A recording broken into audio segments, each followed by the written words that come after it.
ci ànd bi ak télévision. waaw ñu dem fekki Fatou Kiné Deme ci li nga xamante ne maa ngi ko doon wax sànq muy xibaaru marax yi Fatou Kiné maa ngi lay ziar. di la dellu ziar bu baax a baax aram moom xam naa da ngaa def ni koor gi jeexagul jeex na de. waaw garaaw bàyyi loolu. parce que yaa kii ngi réalisé moo tax mënu maa mbokk yi ñu leen di jaajëfal bu baax a baax ci ànd Futurs Médias xibaaru maraxi ponk yi ca gën a fës ab jéye ju am ca wetu Joal ñetti doomu aadama ñoo ñàkk seen bakkan gannaaw nag benn explosion boo xamante ne nee ñu moo fa am mu soxal nag kon ñetti ay ouvrier yu Sen'Eau jéeje nag foofee la xewee ñoom ñooñu nag ñu ne kër gi di Sen'Eau daal moo leen maanaam engagé woon rangu leen ci ngir ñu liggéey du ñàkk ñu jokkoo ci ak suñu ndaw li ñu toogal ca Mbour di Abdourahmane Diallo beneen ponk ci biir xibaar yi guléet nag Matam di am kaam bu njëkk ñeel mbas mi ma nga xëyee fa ñu naan Oudelaye ca département bu Ranérou la nee nañ kooku nag ab maanaam sàmmkat la boo xamante ni mi ngi bàyyeeko woon fii ci Ndakaaru am na ay bis ci tey tolluwaay jàngoro ji nag muy mbas mi ci réew mi tey juróom-ñeent fukk ak ñeenti doomu aadama ñoo ko am ci junni ak juróom-ñetti téeméer ak ñaar fukki seetlu di test yoo xamante ne def nañu ko juróom-ñetti fukki ak ñeent nag ay cas contact lañ fukki nag bàyyeekoo ca wàllante googu ñu xamul fukk ak ñeent nekk ci anam yu métti dinañ àddu tamit ci ubbi tepp l'école yi maanaam daara yi fas yéene rek kon ubbiwaat seen buntu ni ki ëllëg lay doon ñaari fan ci weeru juin moo waral télévision Futurs Médias nag dem seetlu ji ndax matuwaay yi jël nañ ko ba moom mat sëkk ci wàllu kaaraange waaye nag seetlu gi genn la ca fa ñu dem nee nañ jël nañu ko bu baax a baax loolu it tax na ñu daal di jox kàddu benn ndongo boo xamante ni ma ngay wuyoo ci turub Fatou Bintou Sène moom nag ab élève la ci classe bu terminal xam na nag bu baax a baax ni yëf yi daal dana metti waaye amuñu pexe ndax jàng moom it moo leen soxal dinañ addu tamit ci leneen muy Fatou ki ñu naan George Floyd fële ca Amérique Afrikajom Center nag mi ngi sàkku daal ci kilifa yi rawatina ak kilifa yu réew yi Afrique yi ñu def seen kéemtalaay kàttan ndax loolu kat boddkante xeet moom moo koy indi wàllu racisme dëgg la Alioune Tine di ngeen déglu ay kàddoom ci biir xibaar yi mbokk yi ponk yaa ngi nii bu ngeen taaxirloo tuuti ñu faram fàccee xibaar yi.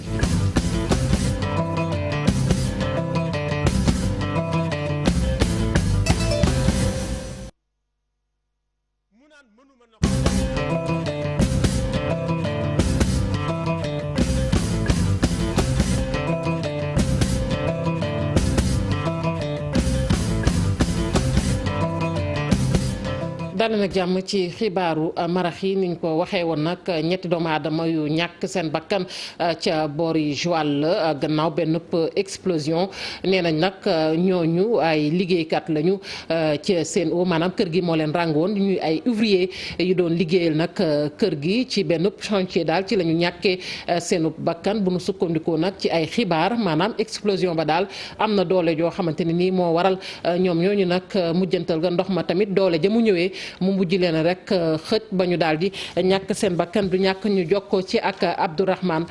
Diallo mu mel ni Abdourahmane Diallo kon mi ngi ci buumu jokkoo bi Abdourahmane ma ngoog Abdourahmane Diallo kon du ñàkk rek ñu am ko laata xibaar yi di jeex ñu des ba tey ca Mbuur googe ak benn accident ci tënk boo xamante ne am na fa ca mu mel ni kon Abdourahmane Diallo mi ngi ci buumu jokkoo bi Abdourahmane maa ngi lay nuyu. Fatou Kiné ma fay la. ni ma ko waxee rek ak jéye ji am foofu ca boori Joal ñetti ouvrier la ñu wax yu Sen'Eau yoo xamante ne dañu ñàkk seen bakkan ci benn explosion loo ñu ci mën a tënkal. liñ ci mën a tënk mooy ñetti ouvrier yi nga xam ni dañu ñàkk seeni bakkan ci ouvrier yooyu nag kenn ki moo ci nekk waa Sen'Eau yeneen ñaar ñi ñoom ay sous-traitance lañu waaye ñoom ñëpp ci liggéeyu Sen'Eau la ñu nekkoon benn regard wala ay égout la ñu doon defaraat rek mooy am na benn matériel bi nga xam ni moom lañ ko waroon démonter ñu dugalaat beneen matériel ci loolu nag la ñu daal di faatu mais nag du amul dara li nga xam ne explosé na foofu lu tax ñu gaañu li jaaxal kay gaañi mooy mbir moomu nan la war a mën a nekkee ba xam dañu lab ndax fi ñu nekkoon noonu dafa am ndox léegi nag fi mu ne nii ubbi nañ ci ab l'enquête ñi nga xam ne ñoom ñooy waa gendarmerie bu Joal waaye ginnaaw bi ñu fa demee ci lieu bi gisuñu lenn li nga xam ne dafa explosé foofu noonu luy wone ni explosion la waaye benn matériel la bi nga xam ni moom la ñu waroon génnee installé waat beneen ci loolu la ñu daal di am problème technique mbir moomu daal di metti ci ñoom mu am ñoom ñett ñi nga xam ni jot nañ ci gaañu bu ñu sukkandikoo tamit ci waajur ñi nga xam ni ñoom ñoo fa nekkoon ñoom it dañ yóbbu leen woon fi nga xam ni moom mooy gendarmerie Joal pour ñu déglu leen fi mu ne nii nag ñi nga xam ni moom mooy ñetti néew yi yóbbu nañ ko ci hôpital bu Grand Mbour tey ñi nga xam ni férié la tax na ba ci morgue bi lañ leen bàyyi léegi suba dañuy xaar médecin légiste bi bu ñëwee ñu daal di def autopsie ngir jéem a xam dëgg-dëgg lan moo waral jëye boobu foofu ci yoonu Joal fi nga xamee ni ay installation yi Sen'Eau moo fa newoon. mangook ñu koy jaajëfal bu baax a baax Abdourahmane Diallo ci xibaar boobu biral nga ko ñetti la ñu ñàkk seen bakkan ci benn chantier bu Sen'Eau ñu daal di rek des ca Mbour googu ndax am na benn accident boo xamante ni am na fa muy accident bu metti fay tolloog commune bu Sessène la benn camion benn nag moo daal di mbëkkante ak benn oto boo xamante ne nag kon ñu ngi ko mandargale Dacia bilan bi jàpp leen ni kenn ku faatu la ak juróom ñu ca jëlee ay gaañu ñu daal di des ba tey ci jéye yi nag jéye yi bokk na ci tamit ci kenn koo xamante ne tey dafa xëy ñàkk bakkanam fële ca Parcelles Assainies waa ji nag nee nañ dafa dox ba yàgg daanu xamuñu nag lan moo ko faat yëf ya ma nga xewee rek ca voie publique ba am na nag ñu ca yëkkati ay kàddu wax ca waaja faatu na sax laata sapeur pompier yi di ñëw ñu teewlu leen ci micro di Saprera ak Amadou Ba. waa ji daal da doon dox ba mu yàgg daanu kenn xamul lu ko dal mais le problème en est que dañu toog plus de 2 heures de temps gars yi di woo sapeur kenn mënul jot numéro waaw fu mu ne nii police tamit ñëw teewe ko mais police tamit gars yi xamuñu ndax dee na wala deewul ñi ngi naan dee na ñi ngi naan deewul mais presque def na fi 2 heures de temps mënul jóg fu mu ne muur nañ ko. vraiment waa ji bi muy jógee fële ñëw di jël clando dafa doon laajte ban oto moo doon dem quoi après si la daanu fii pendant 2 heures de temps mu ngi fi toog ñuy woo sappoor mënuñu ñëw te loolu noonu rafetlu wuñ ko parce que li tax mooy gis nga fan yi ay nit di leen sànni xeer ba Sénégalais yëpp dem di ko ñaawlu kon bu lii amee tamit ñëwuñu vraiment ñun rafetlu wuñ loolu. 9 heures ba heure bii ba mu mujj gaañu loolu la ci ñëpp xam bi ñu xoolee nag ay pièces am yooyu xam nañ ne c'est un transporteur mooy ñiy jaay comment dirais-je béton ak yooyu daal waaw loolu daal parce que kenn mënul la wax li ko rey. mangook Ibrahima Sambi tamit ci fàttali moom mooy chauffeur u taxi boobu nga xamante ni moom la ñu dóoroon bal mu faatu ca benn station service ca boori Nord Foire am na ñeenti at ci tey waaye jàppale ni kaka rayoon nag ba nëga ni ab procès ubbeekul woon ëllëg ci talaata ji yemook ñaari fan ci weeru juin ca la fas yéene janook àttekat bi ci fële di chambre criminelle bu tribunal grande instance bu Ndakaaru Fatou Bintou Konté di ñuy fàttali jëye jooju amoon am na ñeenti at ci tey. suba la ñuy àttee ki nga xam ne moom moo di Ousseynou Diop moom mii di commerçant bi rayoon taximan bii di Ibrahima Samb procès suba lay tijji ci tribunal grande instance bu Ndakaaru car juge deuxième cabinet bi nga xam ne moo yoroon instruction bi joxe na avis ngir nag kii nga xam ne moom mooy Ousseynou Diop mu taxaw ci kanamu ki nga xam ne moom mooy àttekat bi lee lan koy àttee nag bokk na ci li ñuy wax meurtre avec préméditation maanaam rey nit ci tayeef commerçant bi ci jamono joojee nag dafa jàppoon ni li mu defoon nag teyu ko woon provocation moom moo ko yóbbee bu ñu fàttaliku ci xuloo bu ñàkk fayda la Ousseynou Diop rayoon ki nga xam ne moom moo di taximan bii di Ibrahima Samb ay wax yu amul benn solo la seqoon ak kii di Ibrahima Samb di taximan bi ba tax na mu génnee ab pistolet tiire ko moom mii nga xam ne moom mooy Ousseynou Diop loolu nag ma nga amoon ci benn station d'essence bu nekkoon fii nga xam ne moom moo di Nord Foire ba tax ni sax ba mu defee jëf joojee dafa daw gaaw dem fee nga xam ne moom mooy gendarmerie Foire joxe fa boppam ñi nga xam ne nag ñoom ñooy naataangoom ñi di taximaan yi ak ñi nga xam ne ci famille am la ñu bokk jamono ji jàpp nañu ni seen xel dina xaw a dal ndax ñeenti at a ngi nii ñuy daw ci gannaaw procès boobee ba tax ni sax dañoo jàppoon ne du amati. waxoon nañ ko ci ponk yi tamit muy diwaan bu Matam nag am kaam bu njëkk ñeel mbas mi kookee nag ma nga dëkk fa ñu naan Oudalaye ca département bu Ranérou benn sàmmkat la nag bu bàyyeeku woon fii ci Ndakaaru am na ay fan ca tey ngir dem ca Matam bu ñu desee ci mbas mi ak tolluwaay ñi ko am bisub tey ji nag xayma nañu ko ci juróom-ñeent fukk ak ñeent ci junni ak juróom-ñetti téeméer ak ñaar fukki test yoo xamante ne def nañu ko juróom juróom-ñetti fukk yi ak ñeenti nag ay cas contact lañ maanaam dañu laale fukki jëlee ko ci wàllante googu ñu xamul fukk yi ak ñeenti nag ñi ngi ci anam yu méttee métti Sénégal nag ba yëf yi tàmbalee ba tey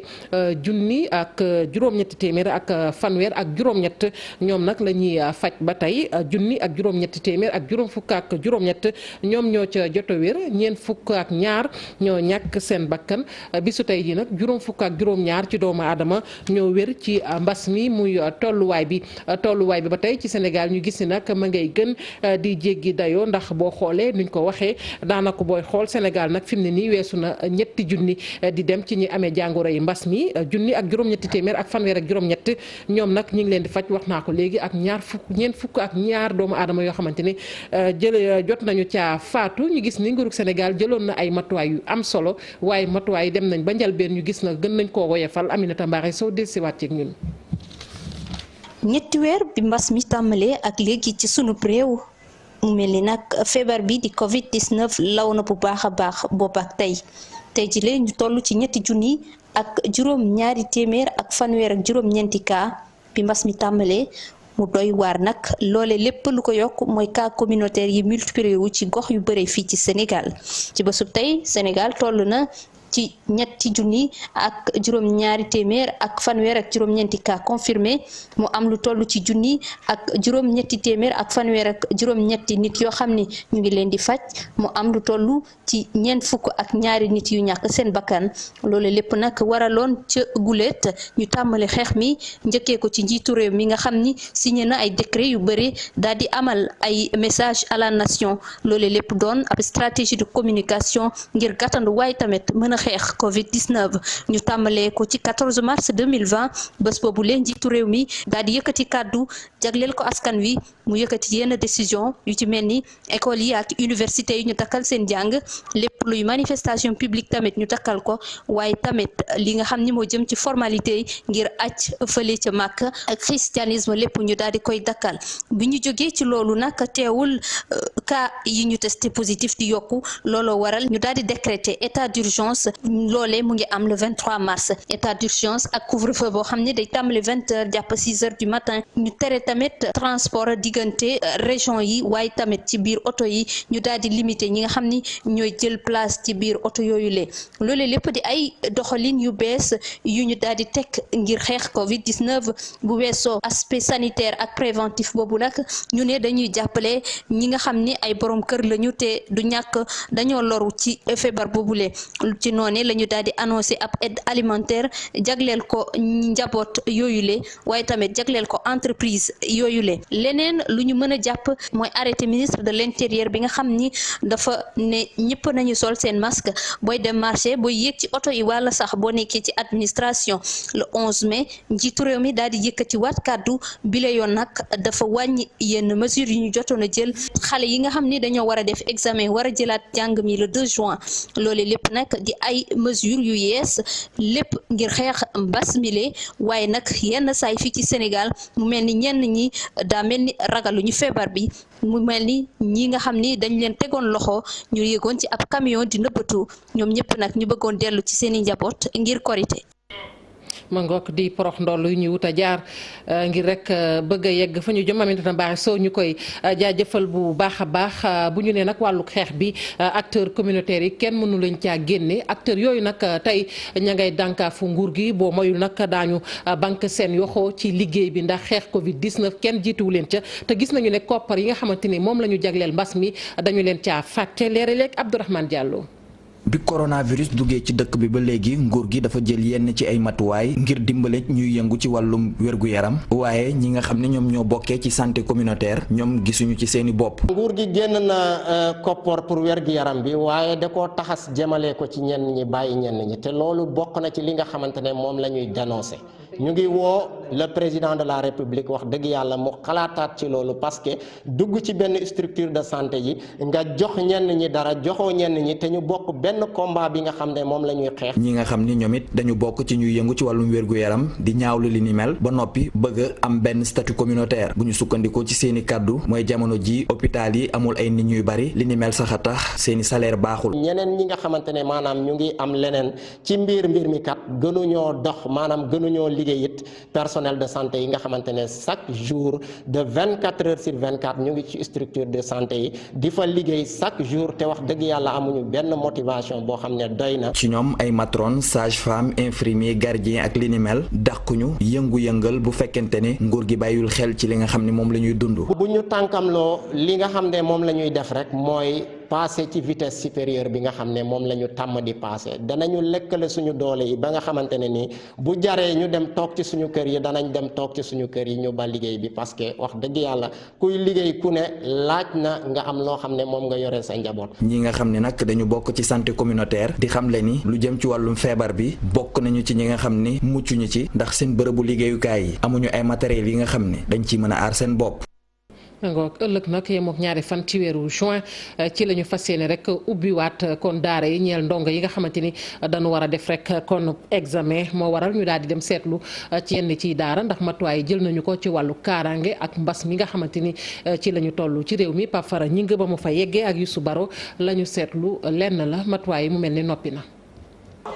masque gel antiseptique thermoflash raxasukaay loxo lépp yemb na ngir ñu respecté nag li nga xam ne mooy protocole sanitaire bi fii ci école élémentaire Issa Kane nekk ca Grand Dakar direction bi ñu ngi def réglage yu mujj yi ngir ñu tàmbali njàng meek njàngale mi. matériel bi yëpp yemb na macha allah yemb na matériel bi am na saabu am na thermoflash am na gel.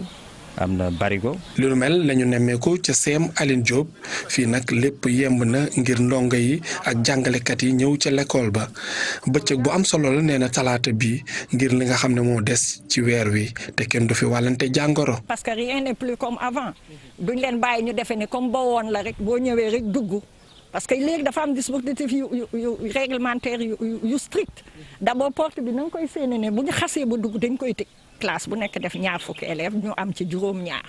waaw parce que ca njalbeen ba ñun dañ doon am ñetti classe su troisième la ñu amoon. a slogan toogal sa place toogal sa classe toogal sa place voilà booy ñëw na nga xëy si indi li ngay lekk na nga xëy si indi la ngay naan. ci ñaari école yooyu nga xam ne dem nañ ko defal nañ seeni organisation bu am solo ab salle d'isolement sax teg nañ ko ngir bu ñu gisee koo xam ne am nañu njort ci moom. élèves yi nag boo leen regroupé yëpp dana doon juróom fukk ak juróom-ñett. léegi daal dañoo xalaat def ko ñetti classe waaw classe bu nekk ñaar fukki élèves ak benn ba fukk ak juróom-ñett. am nañ salle boo xam ne isolement la yàlla buñ ci isolé kenn ñaanu ko yàlla mais bu amee lu gàllankoor te y aura la présence d'un infirmier de poste de Grand Dakar pour mën a constater loolu yëpp et jël matuwaay yi ci war yëpp. waaye fële ca lycée Blaise Diagne bañ fa jaaree nemmeekuwuñ fa benn dispositif boo xam ne teg nañ ko fa te protocole bi li mu wax mooy njàng munta am te école ba kenn désinfecté wu ko amul ay toilettes yoo xam ne yu praticable la thermoflash ak benn dispositif boo xam ne dañ ciy raxas say loxo ci buntu école bi ak ci kanamu salle de classe yi ku ci ne dandante benn wala benn ment ak gelwaal te élève wala jàngalekat bi ak personnel administratif bi ku ci ne war naa am ñetti masque yoo xam ne dañ koy fóot. Fatou Bintou Sène ab ndongo la bu classe bu terminal moom it ma ngay waajal bu baax a baax delluwaat ci l'école ba ni ki ëllëg dana metti lool nag nee na ci moom ngir rek mu dànd ay moromam ni ko nag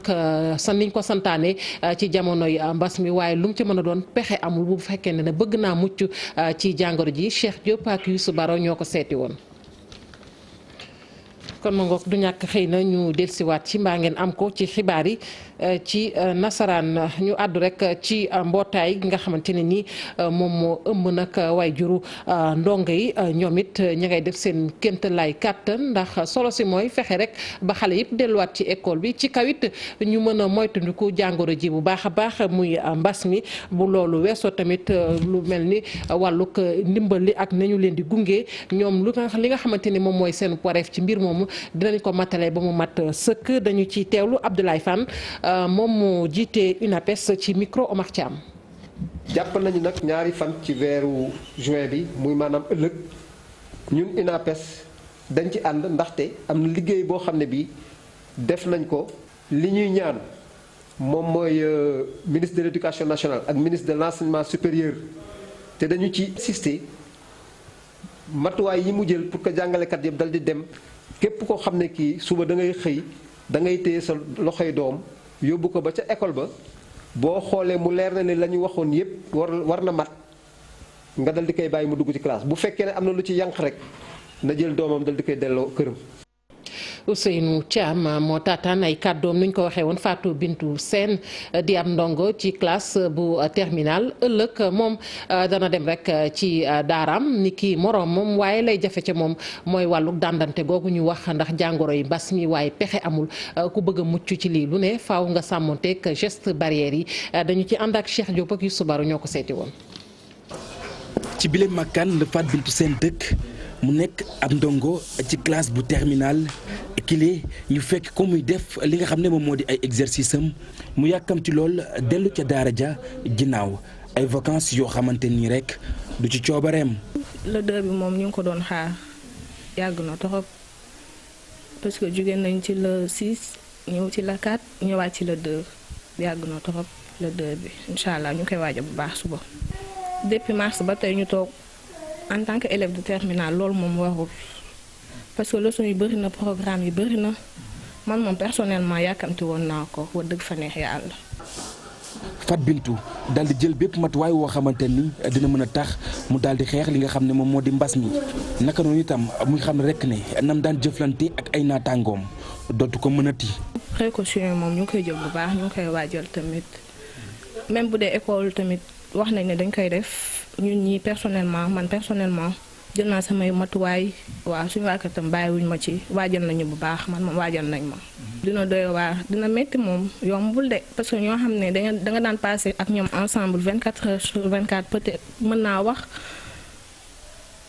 un jour nga dem école say xarit yi nga daan àndal di ndékki bokk ak ñoom di ànd ak ñoom heure bu nekk heure pause ñu war a dem suba séparoo ñii toog fii ñii toog fee amul jege wantoo amul dara du yomb moom du yomb mais nañ ko gérer.